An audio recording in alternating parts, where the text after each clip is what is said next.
guys, and welcome to today's video on, now I can't quite believe I'm saying this, but simultaneous linear equations.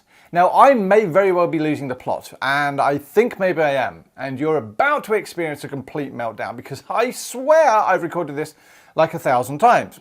Well, in fact, maybe not 1,000 times, but I've certainly recorded it for year 10, year 11 and year 12. And that sort of says probably how important it is. So this video is going to deal with simultaneous linear equations, not so much solving them, but using the geometry properties, not promises, what's promises? Now, if you're new to my channel, hi, I'm Darren, Maths Guru, and it's really good to see you. Can you do me the favour, please, of subscribing? There is a red arrow over there, and subscribers really do make all of the difference to me. Yeah, as I say over and over, all of my videos, I am literally one person. That's it. There's just me in a room. So I'm a small person trying to do a really big job, and your support and those of people you know is greatly appreciated. Now, by the end of this lesson, obviously the information you need to know is above the learning, but we're going to look at the idea that, or we're going to recap the idea that simultaneous equations can have 0, 1 and infinite numbers of solutions. And obviously using those facts, we want to try and work out whether the equations that are given to us will have 1, 0 or infinite number of solutions. And obviously the great thing here is our CAS calculator can in fact help us do this. Now, I can't tell you enough that this stuff seems to come up over and over and over again. So consider the following simultaneous equations. And we've got them written here. So that's 3x plus 2y equals 6 and 3x plus 2y equals out. Now I, obviously because I'm a maths teacher, when I look at that I'm going, hold on a moment, I know they are parallel. Okay, so being parallel, obviously the diagram here shows that. How, by looking at it, did I know they were parallel? Well, firstly, the equations have been written in intercept form, which we love, or I particularly love. And so when it's in intercept form, if these two things here are the same, then regardless of what these two values here are, they are parallel. And that's a great thing to know. So first things first, looking at simultaneous equations, I can work out whether they're parallel or not. Now, why is that important to me? Well, if they're parallel, how many solutions do they have? Well, they won't have any solutions. And remember, a solution is where they cross. So now we're going to consider the next two simultaneous equations. Look at what we've got here. Now, these appear to be different and they appear to be different, but I need to do one other check. I need to see whether they are in fact the same equation. Have they taken one of the equations and multiplied it by a scalar to give me the next equation? Well, if I have 3x plus 2y is equal to 6 and 6x plus 4y is equal to 12, then have I multiplied anything? Yes, it would appear that the top equation is multiplied by 2. Now what that actually means is they are identical equations. They are actually the same equation or the same line. Now that becomes misleading because you're going to say, well, if they're the same equation, then how can I have two of them? And the point of this is they actually can sit side by side or right on top of each other. So if they're the same equation, they will have the same line, they'll draw on top of each other, and lo and behold, this diagram here shows exactly that. So there's a red section and there's the black section, and I was just trying to show that the two lines are actually there. The point of it is, how many solutions does this have?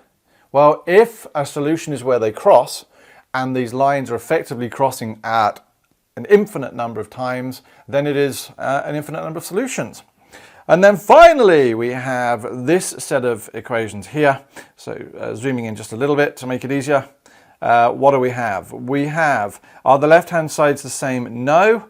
Are the right-hand sides the same? Yes, but okay, that's not necessarily a big deal.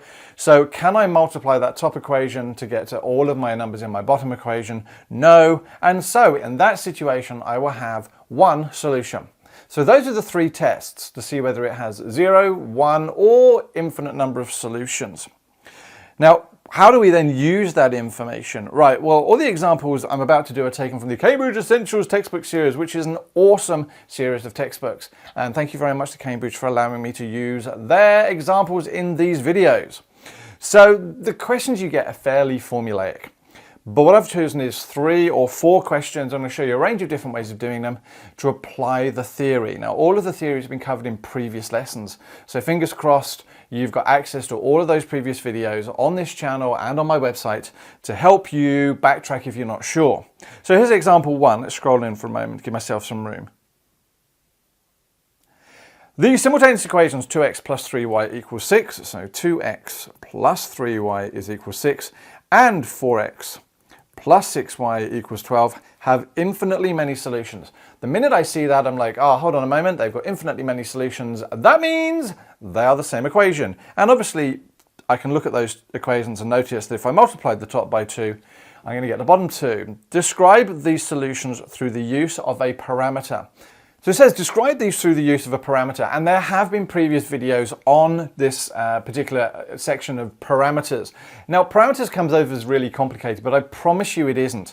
Because these are the same line, we're actually being asked to take 2x plus 3y equals 6, rearrange it for, generally speaking, x equals, and then replace y as a parameter. And I'll show you. So what do we end up with? We have, let's rearrange this so I get 2x is equal to minus 3y plus 6. And so x is equal to minus, where am I getting that from? Minus 3y plus 6 all on 2. Now what does that mean to anything? Well, now what it says is, well, I'm going to let my y equals lambda. I'm going to let my y equals lambda. And lambda just means stands for any number. I choose the number that I want lambda to be.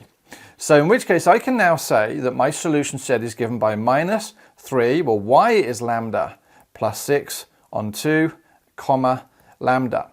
Now don't press stop, not just yet, guys. This is a preview video and you've reached almost the end of it, but it does continue over on mathsguru.com. Mathsguru.com, yep, that's my custom website. Bits of it you can see around me at the moment. That has been designed to allow the videos to be easier searched than they are on YouTube. So you can search by chapter, by textbook.